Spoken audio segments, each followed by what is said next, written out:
So here's the dress laid out on the floor, and this is my plan.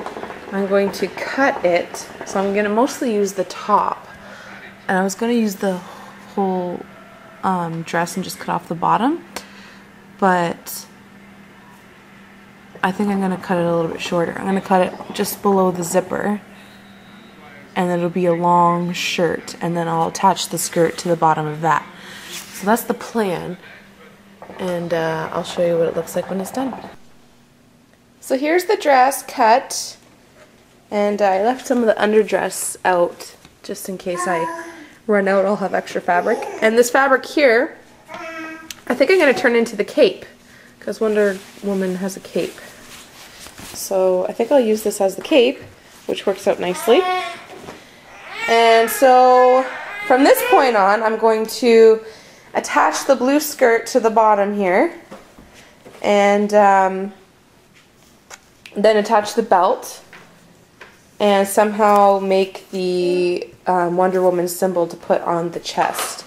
But I'm not sure how I'm going to do all that. I think I'm going to hot glue it all on, because I don't want to sew, and I don't know how to use my sewing machine. So I think that's what I'm going to do. I will show you what it looks like next. So here's my costume as of right now. I've got the red top, I've got the blue skirt on, and I put the yellow belt on as well. And so underneath, I left some layers of red on purpose so that the skirt would kind of be flowy. And I cut it to my knee. It looks kind of short, but when it's a strapless, so when it's on, it actually looks perfect. But that's what it looks like at this stage. Here's what it looks like now. I just need to put on the Wonder Woman label on the top chest part there. I don't know how I'm going to do that part yet. I gotta look at what it looks like. I also have my cape done. I just like put strings on it to tie around my neck. And it's just, you know, basically a cape. It's actually the bottom part of the dress that I turned into the cape. So that's done too. So I really just need to do the logo of Wonder Woman, and then my costume will be done. So Emad's being the Hulk, and all he has is really purple shorts because he rips out of his clothes, right? So I took these old pair of shorts, cut them up, and dyed them purple. You can barely see that they're purple because the dye was really light, and it's a weird material. It didn't take very well. Like, it should be that color. I told you. Yeah, he told me, but I think it's good enough for what he's doing. And then, since he doesn't want to be topless at the party, we're gonna wear a wife beater, but we're gonna paint like abs and pecs on it and stuff, so it'll be funny. And then he'll be like the most comfortable at the whole party though. So his was the easiest costume this year. This is my brother's costume. This was another simple one. He's being the Flash.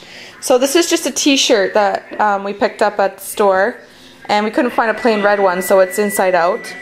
And he made the symbol here with paper and fabric, and we just glued it onto the shirt. So that's his Flash shirt. And then we picked up these plain red pants. They're actually, it says Minnie on the side because they're for female pajamas, Minnie Mouse. But I'm going to cover up the Minnie with some red fabric. And so that's his costume. The most difficult part of his costume will be making the mask. And I'll show you how I do that when I do it.